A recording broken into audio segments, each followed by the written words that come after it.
West's attention span and resolve in its support for Ukraine. It's a notion seemingly confirmed by ex-President Donald Trump's own former national security advisor, who says this, quote, Putin is waiting for Trump. Even further afield, Hungarian leader Viktor Orban, another favorite of Donald Trump's, has been repeatedly praised and was recently met with Donald Trump, met with another of the ex-president's favorite autocrats, Xi Jinping. All of this is the context for the mother of all battles, the preservation of democracy that's taking place right here in our country, in these United States. An election, our next guest bottom lines for us by arguing, essentially, if Trump wins, America ends. Let that sink in. With the very successful incumbent president, President Joe Biden, facing some pretty strong political headwinds 120 days ahead of the November election, with voters currently telling pollsters they prefer President Biden's predecessor, Donald Trump, in every major poll that we have seen. Democrats are right now grappling with the question of who is the best person to prosecute the case against Donald Trump and his clearly, flagrantly authoritarian agenda. President Joe Biden today, in an interview with the hosts of Morning Joe, answering that question, saying, I am, and warning that no one should ever count him out. Listen.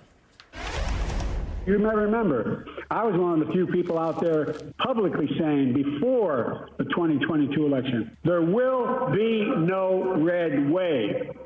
There will be no red wave. Because I've been all over the country. I didn't believe it at all. And then in 2023, the key elections, I went into those races. Not every one of them, but a lot of them. And I said we were going to win. Look, we won those. So, Joe, it wasn't just that it didn't happen. I was predicting beforehand it would not happen because I've got a pretty good political instinct and eye. And here's the deal. It's not going to happen here this time around. The American public is not going to move away from me as an average voter. He called the Americans in the cemeteries from World War I suckers and losers. And so this guy's going to have to start to answer for what he did. I'm not letting up, Joe. I am not letting up a little bit. And by the way, France registered, look, you talk about Europe. France rejected extremism. Democrats will reject it here as well. Trump, and this is a guy who is an extreme candidate. I can't think of a candidate in my lifetime that's been more extreme. He makes George Wallace look like a patriot. It's where we start today with Yale University history professor and author of the best-selling book on tyranny, 20 Lessons from the 20th Century. Tim Snyder's back with us. It struck me when you said yes to being here that this is the second time in an hour of real crisis we have turned to you. The last time we had the privilege of speaking with you, it was on the day that our company had brought on Ronna McDaniel, and we really turned to you to understand the moment and understand why it was so difficult. And obviously she's no longer with the company, but so much of what you help people understand is that authoritarianism isn't just what the authoritarian takes, which is a lot of what Trump seems to perceive it is, but a lot of what is given freely. And I wonder if you can help us understand this moment in that context. Well, that's a wonderful question. Yeah, the first lesson on tyranny, which you're kind enough to mention, is don't obey in advance. And I think for all of us, and perhaps especially for the media, it's very important not to assume that the right has to win. It's very important not to make adjustments for how we would behave should Trump win before he does win. And because most Americans may not have experience with these kinds of authoritarian transitions, the part of our mind which automatically adjusts and tries to minimize risks is going to make those adjustments. And I'm afraid there is a fair amount of that already going on in the media. Right now, we are in general much softer on Trump. And I think one of the reasons for that is that people aren't confronting perhaps their own fears or their own anticipation about what might happen to them or their colleagues or their institutions should Trump actually come to power. There's an ironic way in which the thing that one really has to report, which is what would an American regime change towards fascism look like? That very thing can also deter you from doing it because it's hard to confront, or you're worried that you're going to be the one to say the thing which is going too far. I need you to say more, and I think that what you're putting your finger on is this.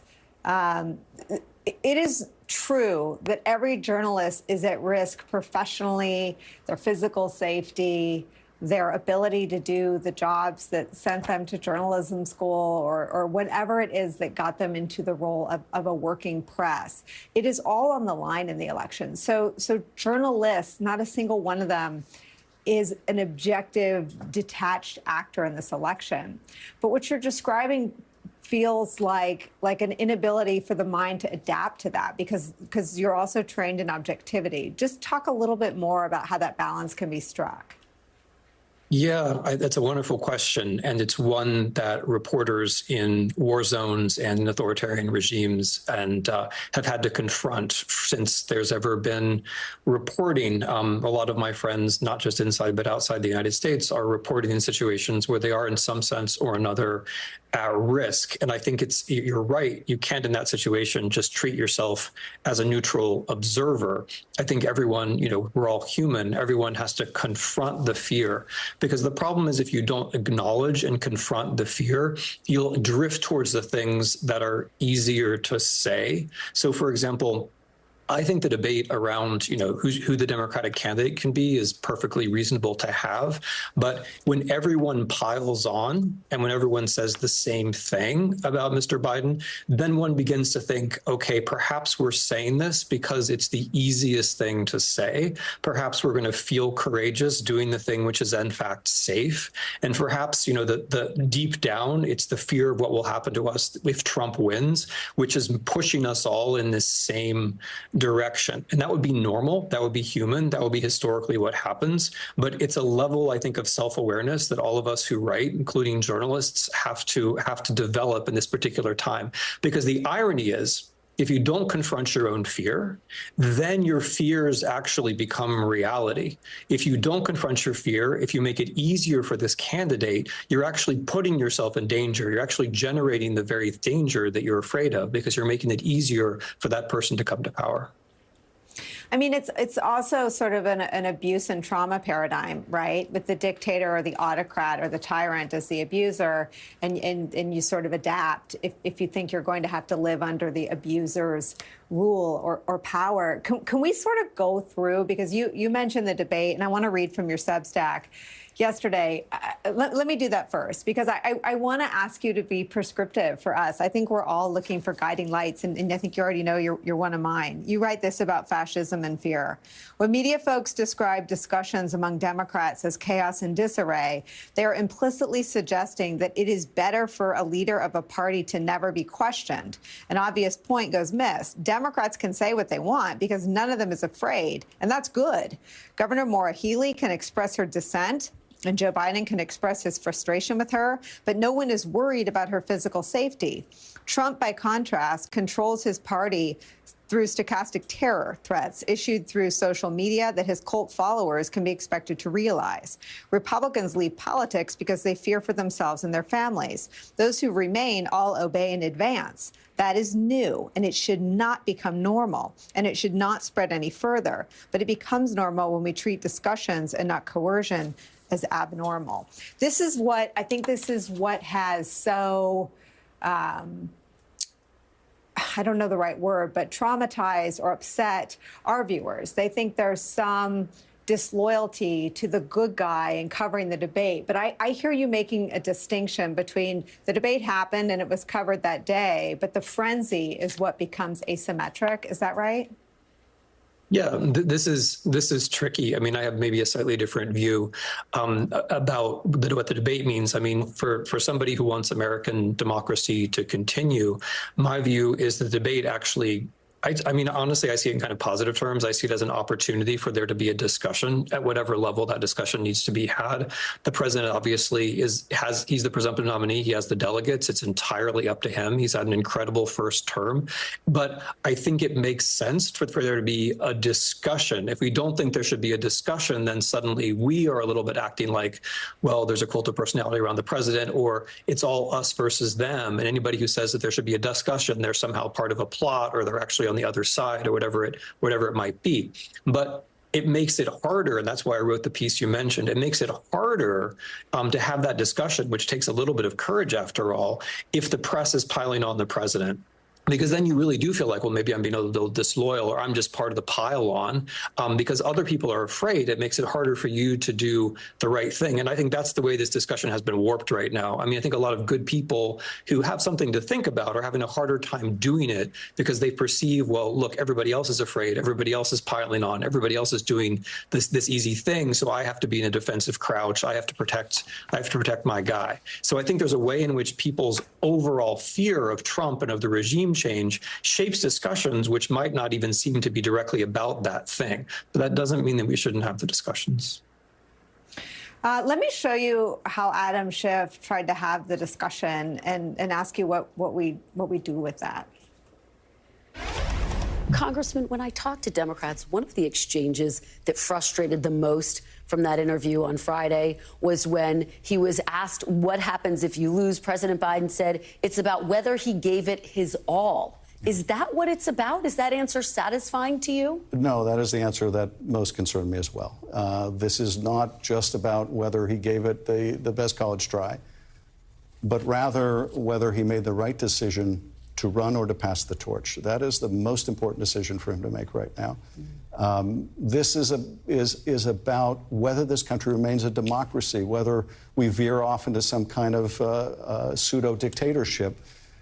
Everything is riding on this. And I know people feel an urgency. I feel an urgency. But I would tell the president, slow down and take the time to make the right decision here that's best for the country. And I believe he will. Your thoughts about that, and then I have another question. So in the clip you played earlier, President Biden spoke about his political instinct. And I think that's absolutely correct. I think President Biden has one of the most impressive political minds we've seen in the history of this country. And during his very difficult first term, and also at other occasions throughout his career, he's demonstrated that. He's done things that people didn't think were possible over and over and over again. And I think what's fundamentally the case now is that he's facing a question which is actually not really medical. It's not really personal.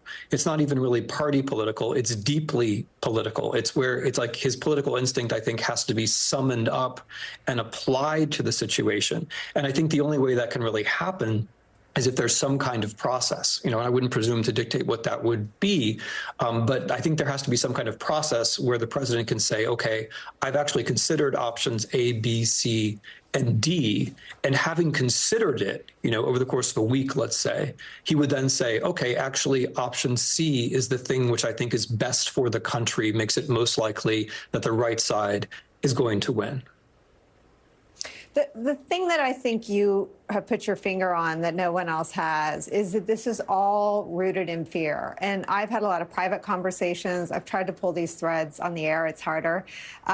Everyone is afraid that Trump might win. And so every decision, everything is being pushed. No one is afraid that about the governing piece. Lawrence O'Donnell articulated this right after the debate. He said, being president has nothing to do. There's nothing similar to governing and debating. It's actually a bizarre ritual. Governing, you're in a room with all sorts of smart people. You can use your lifelines anytime. You don't have to stand if you'd rather. It's so artificial. But I think that artificial setting made people fear this thing you're articulating. What do we do with the fear that's more positive than questioning the only person that could save us from the thing we are afraid of? Yeah, the fear makes it hard because what we want is for I think our gut is to say we want to have a risk-free option here. People want to say, well, so long. Yeah, exactly. Right. We want to say, like, okay, if we just, ride the horse that brung us, it's going to be okay. Or if we swap out our horse for a fresh horse, it's going to be okay. Or if we go to a completely different stable and pick a different horse, it's going to be okay. But the truth is, it's politics, it's life, it's history in the making, and there is no certainty. You're going to have to take some kind of risk. And that's an important point. Even if you do nothing, even if you just stay on the horse that brung you, you're still making a choice. And you're not making a risk-free choice. These are all choices that have risks. And so I think the important thing is to understand that everything you do is going to be risky. And given that there's more things than one that you can do, while there's still time, there ought to be an open, structured discussion about which one of these things is least risky. And the thing that you're doing right now isn't necessarily the least risky just because it's the thing you're doing right now. But I mean, to try to make it positive, I would put it kind of like I did before. I think the president is probably better and smarter at this than any of the other people talking about it, but he can't really consider it unless some options are put before him. And I think if the people who are in a position to do that should try to say, okay, here, you staying is one option. Here are some other options. Let's find some ways to analytically consider these, which aren't just about you personally, right? I mean, it's not about whether he's been a great president or not. I think he's been a historically really good president. It's not about, it's not a binary thing. It's not us and them. It's about looking for the thing which is best for the people. And I think that, that in the end will strike a chord with him. What is best for the people and what does your political instinct say at the end is going to be best for the people.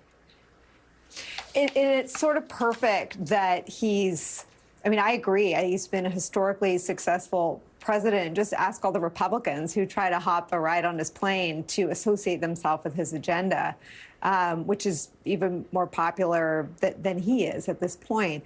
But I want to ask you about the opportunity that the country has to see him through the lens of what's happening this week. I mean, I saw your feed. I mean, the horrors in Ukraine, bombing a children's hospital, is a heinous war crime, and his success there, almost, outpaces his success on a domestic front. How important is it to sort of see him on the world stage this week in these NATO meetings?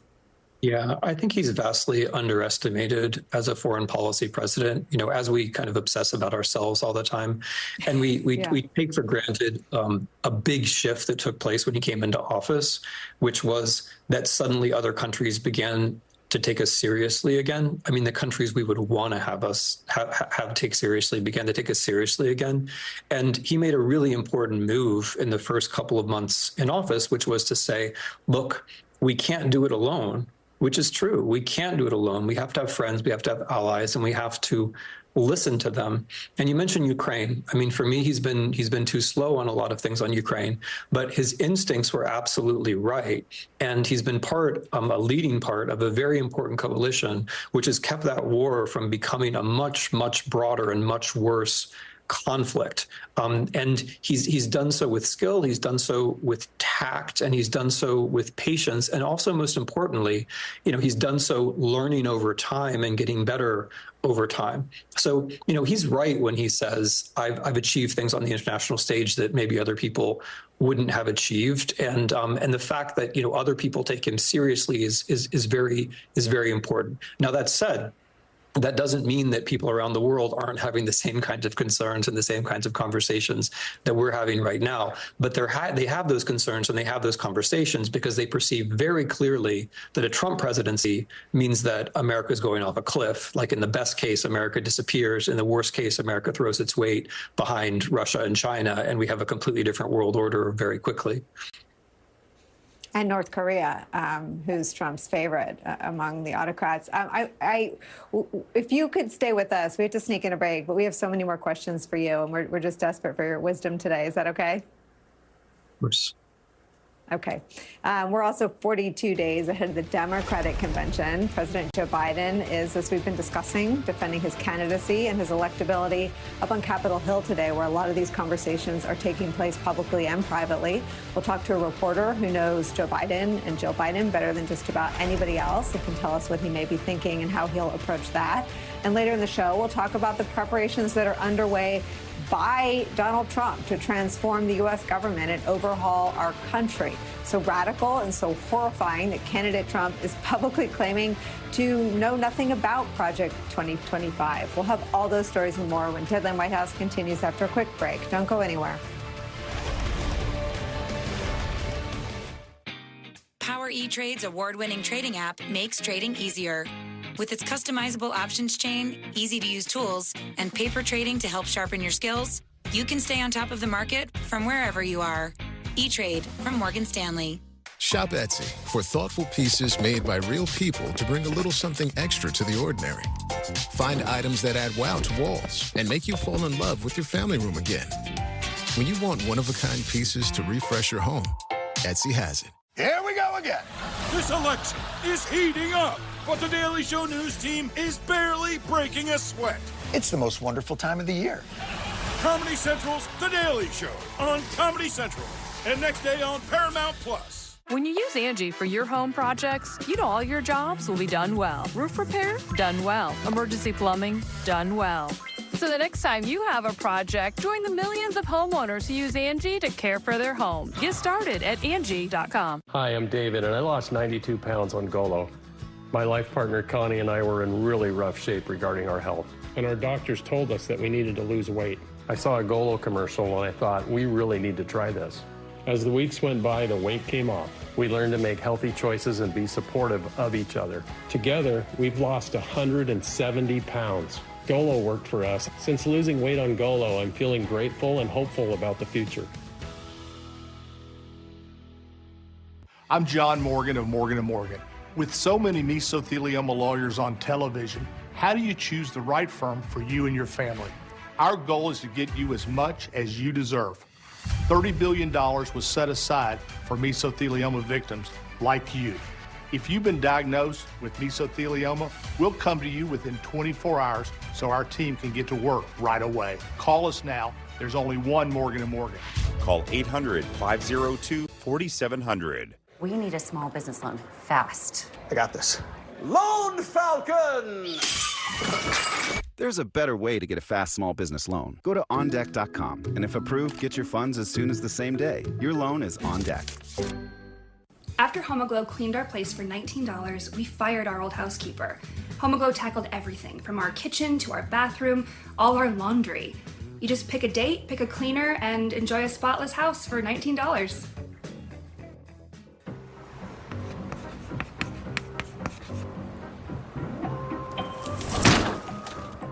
When you're a small business owner, your to-do list can be a lot.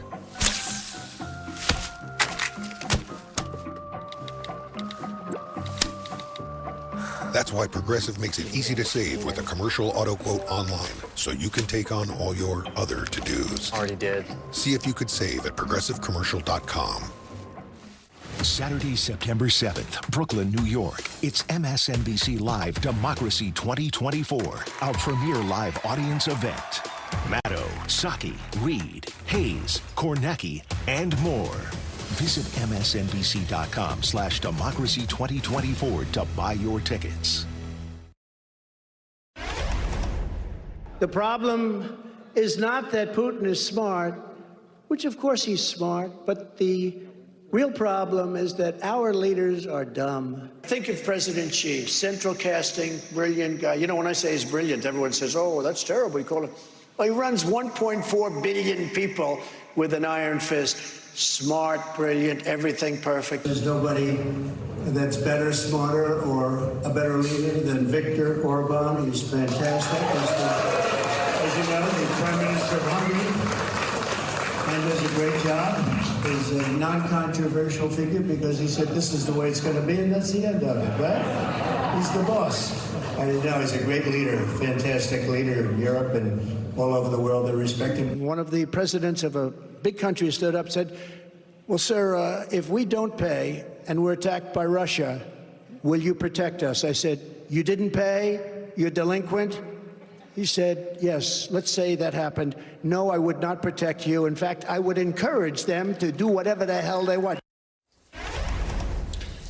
You know, it strikes me that American men and women have died fighting some of the nations led by the autocrats Trump praises there. He is everything this country has always been against and opposed to and offended by. What is happening in the country that he's ahead? Well, I mean, first of all, don't overestimate us. There were always people in this country who talked about America first when what they meant was we actually like dictators abroad and we don't want to help Democrats abroad. There were always people in this country who liked one form of inequality or another. We have plenty of skeletons in our historical closet. So, and Mr. Trump comes out of that closet. He represents a kind of worship of wealth, which is perhaps ill-gained. He represents the sense that white people are the ones who actually struggle in this country and not everybody else. He represents things which are also historically American. How he could be in the lead, I mean, we also were a country, for better or worse, of short memories. I think folks are having often a hard time remembering where Trump left off and where Biden began. I think Biden is a victim in a way of his own success, because he came in and without a lot of fanfare and without a lot of self-praise, reversed the recession, got us out of COVID, restored order to our foreign policy, passed a huge amount of landmark domestic policy, such that the country is now so normal that I think Americans, I mean, not a lot of people are suffering, and we have great problems with wealth inequality, school access, lots of other things, but we are now at, I think it's fair to say we're at like 2018, 2019, 2020 or better levels of normality. But we know Biden is kind of paying for that, right? Like, because now we feel like, oh, well, maybe we could throw the dice again with this fellow Trump. So much of what I feel like is in the water is this repressed trauma. COVID happened. My child stayed home from school for over a year, was homeschooled. Millions of people died, and no one wants to talk about it. I mean, not only are we sort of back to normal, Biden inherited this country on its knees. I mean, it was lower than that. And I wonder if it's the same piece of the brain that has to sort of memory hole all of Trump's, trespasses and crimes, and he's accused of dozens and dozens of felonies. That gets put, oh, that's just Trump being Trump. Whereas Biden's victories are sort of pushed down and repressed along with the country's traumas. How do you level the scale? Yeah, that's a tough one. And it's not just an American problem, it's a problem for democracy. I mean, the great American and human capacity is to take things for granted. We take things for granted. Problems get fixed. We take them for granted. COVID gets drastically reduced. We take it for granted. Jobs go up, wages go up. We immediately start adjusting, and we take it for granted. And I think you're right, though.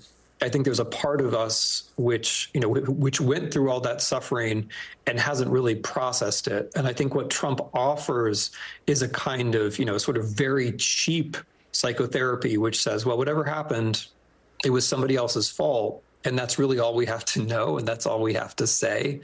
The COVID was somebody else's fault. It wasn't mine. Whatever happened, it's somebody else's fault, and that's a comfortable, it's obviously fraudulent malpractice, as psychotherapy, but it's a way. It is a way of kind of dealing with the past. That whatever happened, we were innocent, and they were guilty. And Trump is talented at that. Trump is really good at saying he's innocent, he's the great victim. Come along with him and be innocent and be the great victim. And whatever else happened, whatever pain you suffered, whatever pain you inflicted on somebody else, it's okay. You were innocent. It's somebody else's fault. What is your counsel for those of us who want to cover this moment honestly, keep the faith with the pro-democracy coalition? I would vote for Joe Biden in any condition over Donald Trump. And I'm struggling with how to cover this moment. What is your counsel?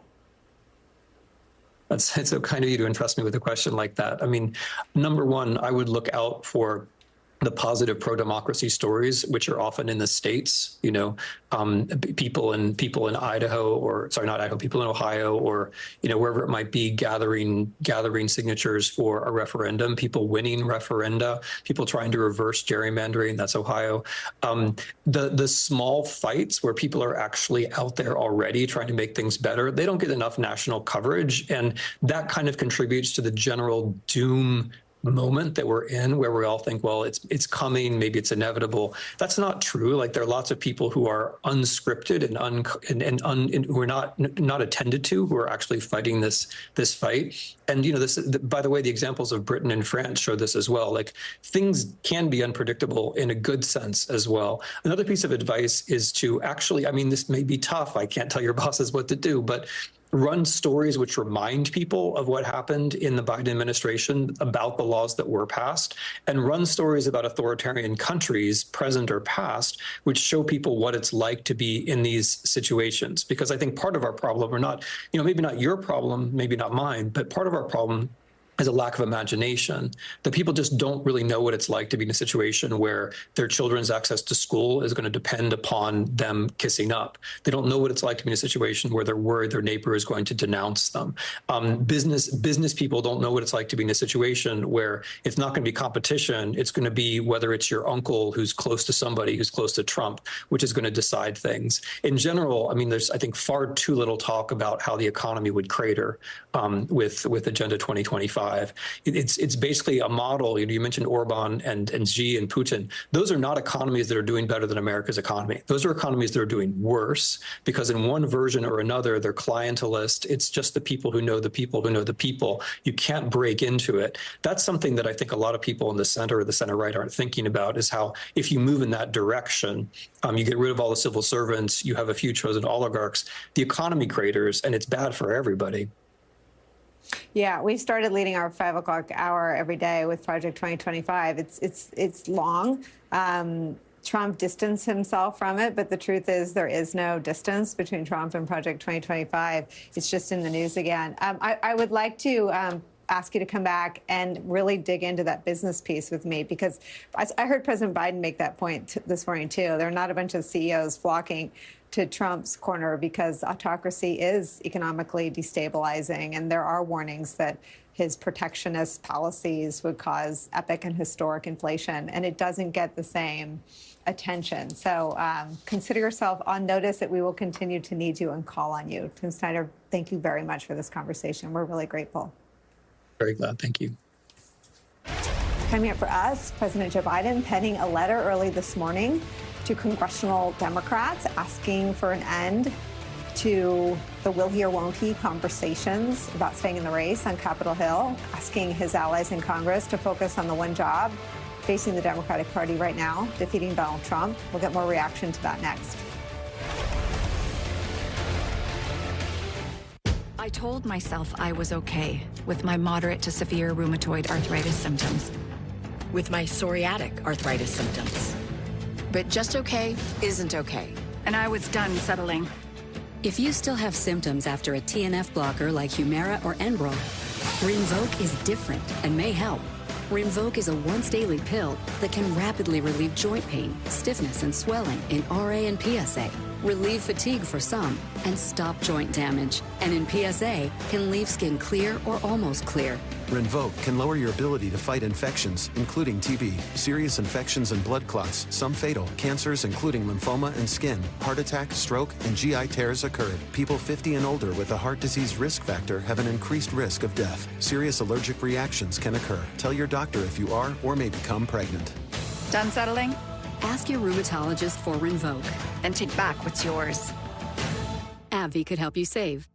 Moving forward with node-positive breast cancer, my fear of recurrence could have held me back, but I'm staying focused and doing more to prevent recurrence. Verzenio is specifically for HR-positive, HER2-negative, node-positive early breast cancer with a high chance of returning as determined by your doctor when added to hormone therapy. Verzenio reduces the risk of recurrence versus hormone therapy alone. Diarrhea is common, may be severe, or cause dehydration or infection. At the first sign, call your doctor, start an antidiarrheal, and drink fluids. Before taking Verzenio, tell your doctor about any fever, chills, or other signs of infection. Verzenio may cause low white blood cell counts, which may cause serious infection that can lead to death. Life-threatening lung inflammation can occur. Tell your doctor about any new or worsening trouble breathing, cough, or chest pain. Serious liver problems can happen. Symptoms include fatigue, appetite loss, stomach pain, and bleeding or bruising. Blood clots that can lead to death have occurred. Tell your doctor if you have pain or swelling in your arms or legs, shortness of breath, chest pain, and rapid breathing or heart rate, or if you are nursing, pregnant, or plan to be. I'm focusing on what counts. Talk to your doctor about reducing your risk.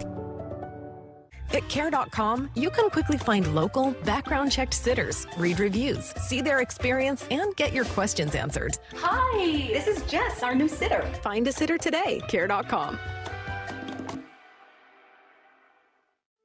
Super Beta Prostate is the #1 urologist-recommended prostate supplement. And now, you can find it in every Walmart nationwide. Don't ignore your prostate health. Get Super Beta Prostate.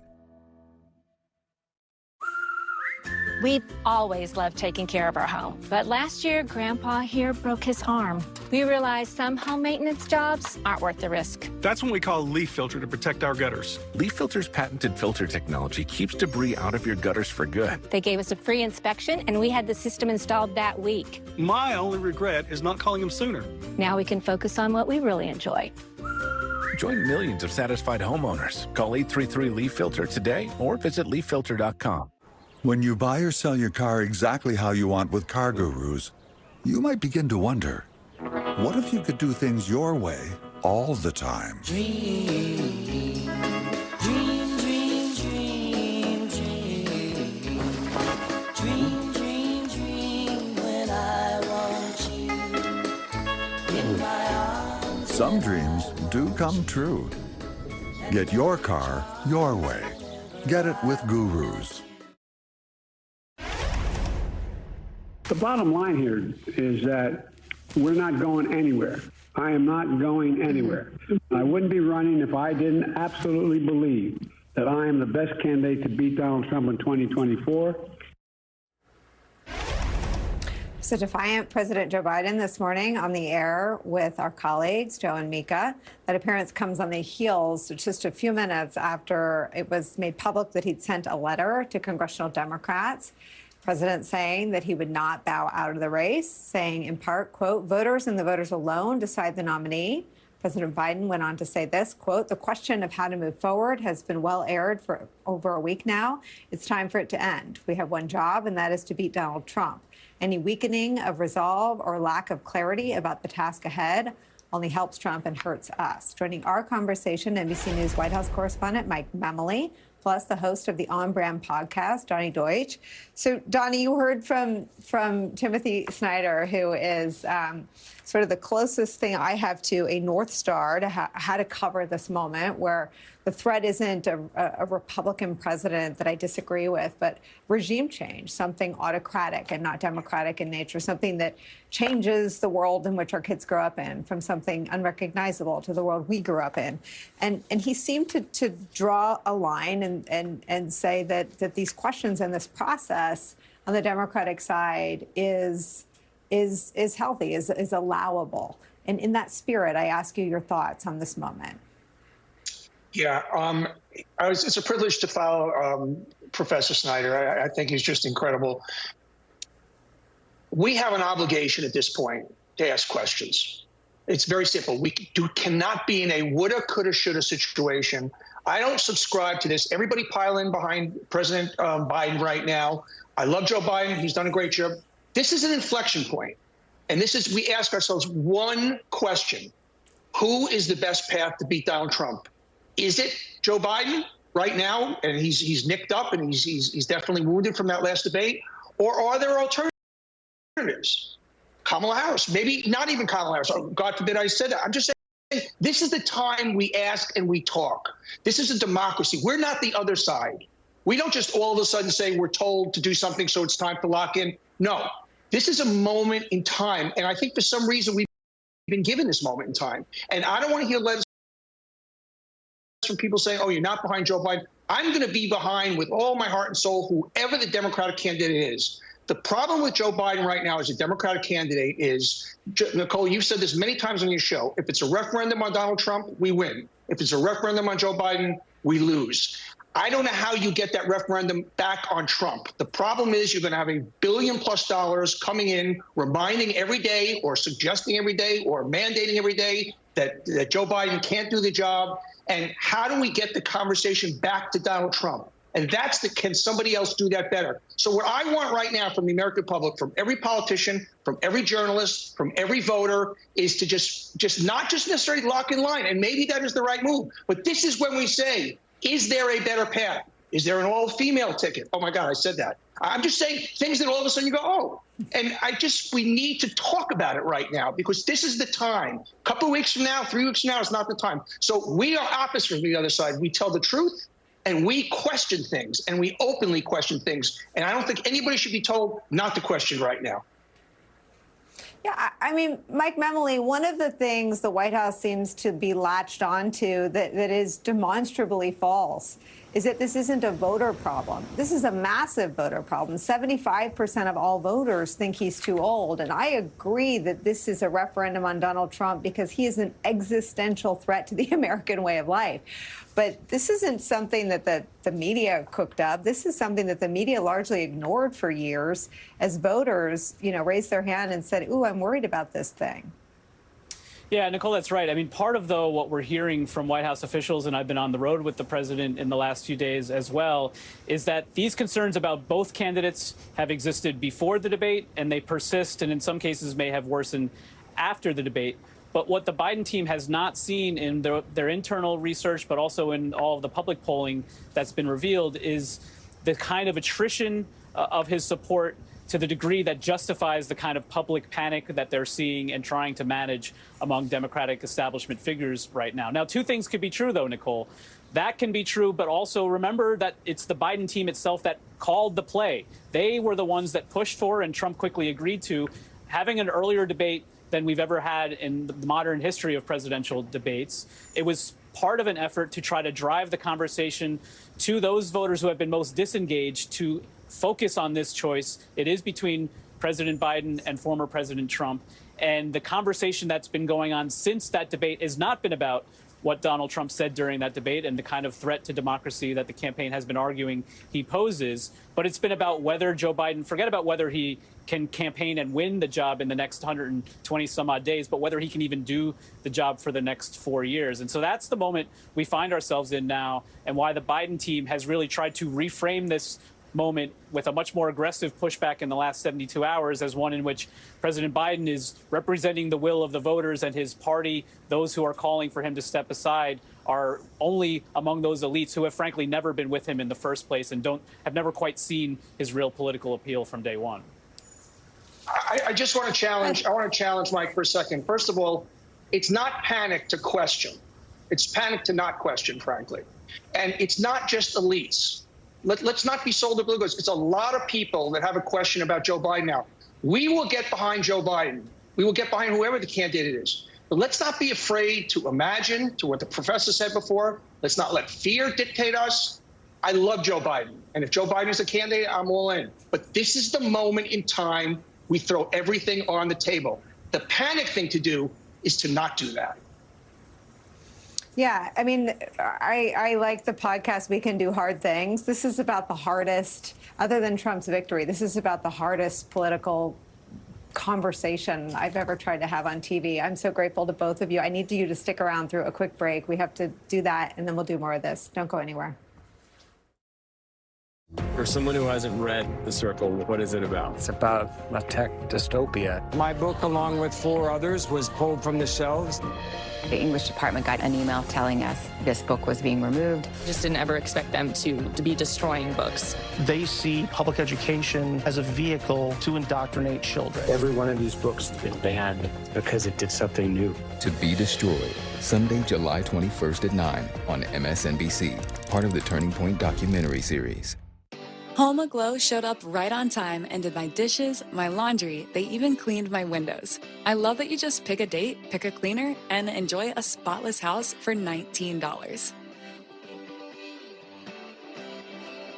After careful review of medical guidance and research on pain relief, my recommendation is simple. Every home should have Salon Paws. Powerful, yet non-addictive. Targeted and long-lasting. I recommend Salon Paws. It's good medicine. Vehicle breakdowns are costly. It started making some really weird noises. If your check engine light comes on tomorrow, the repair could easily cost thousands. Is that transmission? But with Endurance, you could never pay out of pocket for a costly repair again. They covered a $14,000 engine replacement. $1,400. Endurance paid it. Who's going to pay for your next car repair? You or endurance. Call right now to get $300 off any plan. Call now. You know, these kids grow so fast. Cherish every little moment you get with them. Tyler, he's 10, and little Daryl, he's 12. Being a single dad, it is hard, really hard. I've been there since day one. I know how it is, you know, not to have nothing. I don't really get paid much. There's been times I've been hungry, made sure they ate. There ain't a thing I wouldn't do for them. Millions of children are facing hunger. Rising food prices are making it tougher to put food on the table.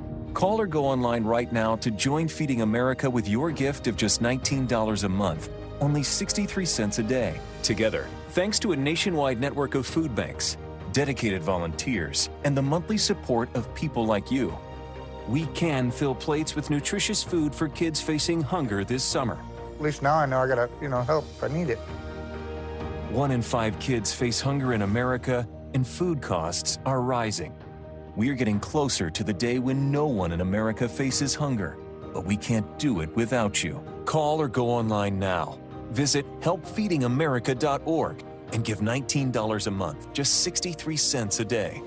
98% of donations go directly to help millions of children facing hunger from coast to coast and in your own community.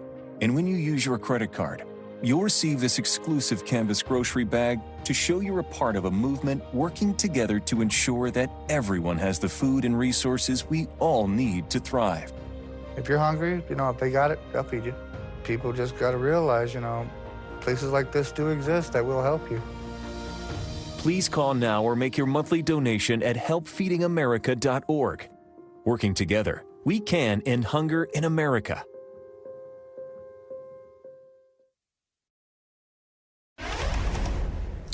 We're back with Mike Memley and Donnie Deutsch. Mike, what is the plan for getting the conversation back to a referendum on the atrocities of Project 2025 and the horrors of the first Trump term? Well, Nicolle, these last few days especially, I've been having flashbacks to the kinds of conversations we were probably having around this time 4 years ago, and especially even earlier during the Democratic primary, because what we're seeing from the Biden team is really employing two of the strategies that they used most often when he was facing political hurdles or setbacks at the time. The first was to raise the stakes, to talk about Donald Trump. And now we saw that on Friday, where the president at one point in that rally in Wisconsin talked about needing to exile President Trump once and for all. He talked about the fact that that Supreme Court ruling could really make him a dictator if he is to win. And so the challenge, though, unlike 4 years ago, especially after he faced those setbacks in Iowa and New Hampshire, there's no kind of Super Bowl, South Carolina type moment to make this big demonstration of viability going forward. And so what the campaign needs to do is just consistent performance on a daily basis. We're going to see the president hosting the NATO summit this week, that news conference on Thursday. He's going to be meeting tonight with members of the Congressional Black Caucus. He's also going to be traveling to Michigan on Friday. Next week, during the Republican National Convention, he's going to be out meeting again with voters. Typically, you know this, you would see the parties tend to respect the other party's convention and sort of step aside for a moment, and the president's going to be out there every day. And so one other comparison I've heard from some people close to the president is that it's not on the scale of what President Biden did in Atlanta. But remember when Obama had that poor first debate, it did shake him up. It did force him to sort of look outside of his circle a little bit. And I've heard from a number of people that President Biden has been doing that in earnest and even encouraging some of his close allies to offer him more unvarnished advice and get that forward. You can hear that a little bit in some of what we heard, especially during that Morning Joe interview this morning. Donnie Deutsch, it is also true that Leader Jeffries and Senator Schumer are listening to their members, and there is a real conversation going on among people who represent ordinary voters who are worried. And I wonder what you think the next few days are like for Hakeem Jeffries and Chuck Schumer. I think it's game time. And I think, and I just repeat again, I love this country. I love Joe Biden. And all I want to say to everybody, whether it's Chuck Schumer, Hakeem Jeffries, the voters, Barack Obama, Bill Clinton, whoever is out there, look hard. and just say, what's our best path? If it's Joe, let's get in there. We're going to win. We're going to win one or the other. But let's give ourselves the best chance. And we have the luxury, not the luxury, we have the responsibility now to not just line up, to just really look hard, because we do. This is a moment, and it is an inflection point. And let's, instead of being frightened of it, as the professor said, let's see it as energizing and exciting and scary. It's scary. But let's grab it. Let's grab it. A little bit of hope there from Donnie Deutsch. I like that. Thank you both. Thank you both so much for spending time with us today. Mike Memley and Donnie Deutsch, thank you. Up next for us, surprise, surprise, the RNC is out with its first platform in many years, largely following Trump's lead, we believe. We'll tell you some of what's on it and whether you should believe it. Next.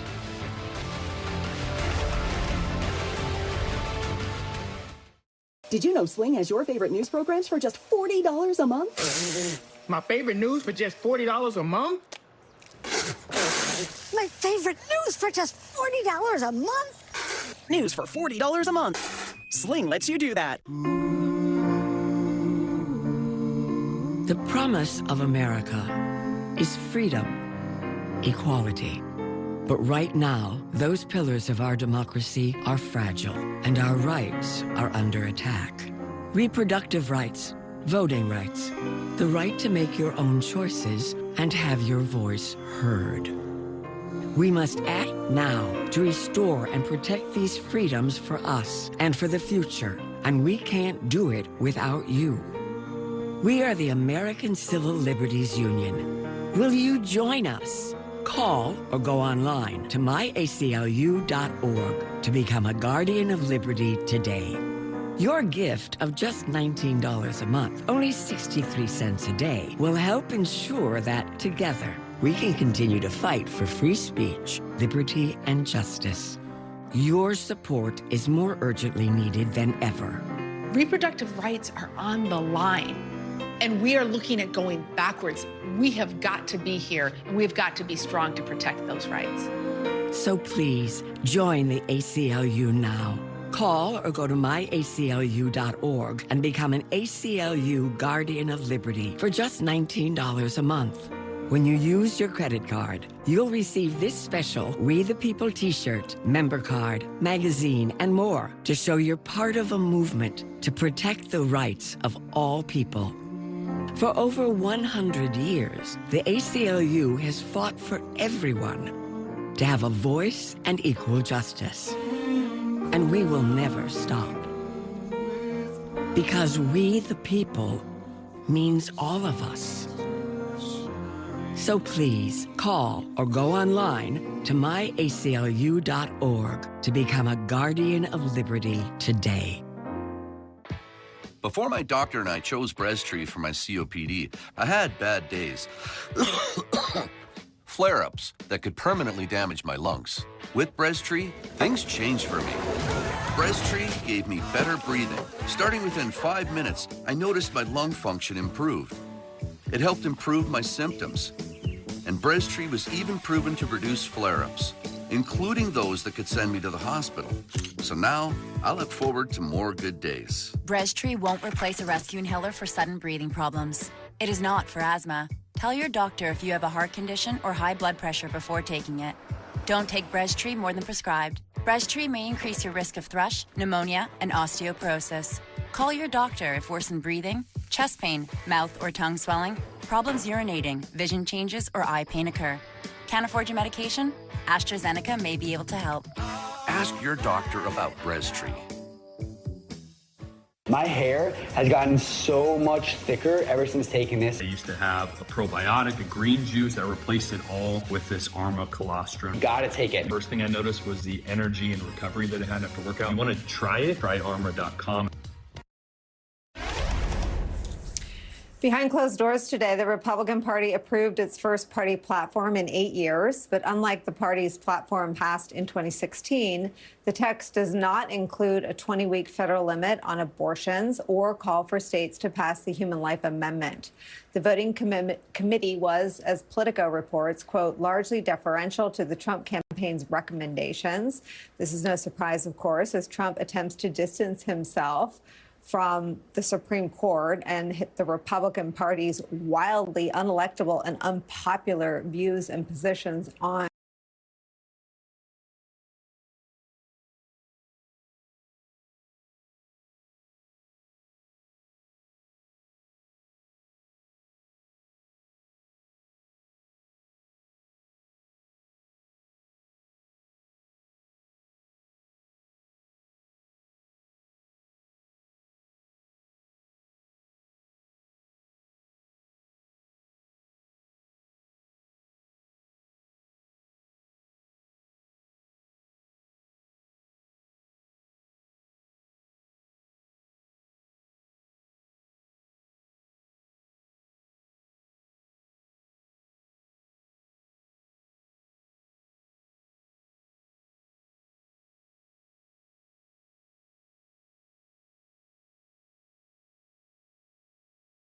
That is true. Get your head out of the sand trap, switch to T-Mobile, and get 4 iPhone 15s on them. And 4 lines for just $25 a line. And you can save on every plan versus the other big guys. Swing big at T-Mobile. Get 4 iPhone 15s on us and 4 lines for $25 a line. 4. It won't be hard to find someone to fix this. But before I started Angie's List, different story. A lot has changed for us at Angie since then, but the issues facing homeowners are the same. And the solution too, skilled local pros. Get started at Angie.com. If you're shopping for a home, Realtor.com's Real Commute tool lets you find homes close to work, school, even grandma's house. Don't all apps do that? Not really. Trust the #1 app real estate professionals trust. Only from SimpliSafe, 24/7 lifeguard protection. This exclusive technology allows SimpliSafe agents to help stop crime in real time. Stop. Police are on their way. For instant intruder deterrence and faster police response, there's no safe like SimpliSafe. After careful review of medical guidance and research on pain relief, my recommendation is simple. Every home should have Salonpas. Powerful, yet non-addictive. Targeted and long-lasting. I recommend Salonpas. It's good medicine. We need a small business loan fast. I got this. Loan cannon! There's a better way to get a fast small business loan. Go to OnDeck.com, and if approved, get your funds as soon as the same day. Your loan is on deck. My heart is yours, dear. Just take my hand, and I promise, just take my hand, darling. Most people call leaf filter when their gutters are clogged and they notice one of the many issues that can bring. Well, sometimes it's the smell of mildew when water has seeped into the interior walls, or maybe they've spotted mold in the attic. But most often, it's the more obvious signs of damage, like rotten soffit, fascia, or water pooling near their foundation. You can get ahead of costly damage by protecting your home's gutters today. We're in your neighborhood and ready to help. Schedule your free gutter inspection today. Call 833-LEAF-FILTER or visit leaffilter.com. Introducing MSNBC Premium on Apple Podcasts. Get early access and ad-free listening to Rachel Maddow's chart-topping original podcasts, exclusive bonus content, and new episodes of The Rachel Maddow Show and Morning Show ad-free. Subscribe on Apple Podcasts. Download the new MSNBC app now at msnbc.com/app. I didn't know Manafort well. He wasn't with the campaign long. I don't know Papadopoulos. I don't know him. I saw him sitting in one picture at a table with me. That's the only thing I know about him. I never met this woman. I never saw this woman. I know nothing about QAnon. I just told you. I know very little. You told me, but what you tell me doesn't necessarily make it fact. I don't know him very well. I have not spoken to him much. This is not a man I know well. Seems like a nice guy, though. Eventually, it happens to everybody. Hi again, everyone. It's 5 o'clock in the East. Donald Trump's age-old or hardly knew him defense. When things get icky, sticky, Trump's suddenly a stranger to whoever it is in the crosshairs. He's barely met the person. He doesn't know anything about them.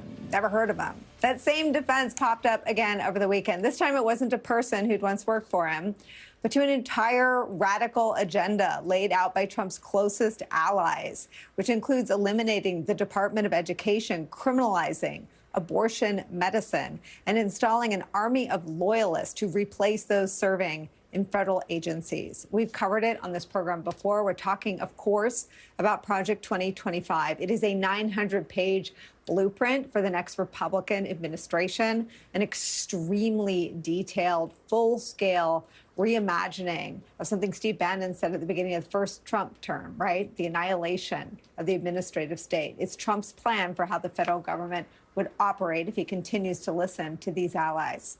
Project 2025 was created by the conservative group, the Heritage Foundation. Its president, Kevin Roberts, made this shocking comment last week. Watch. We are going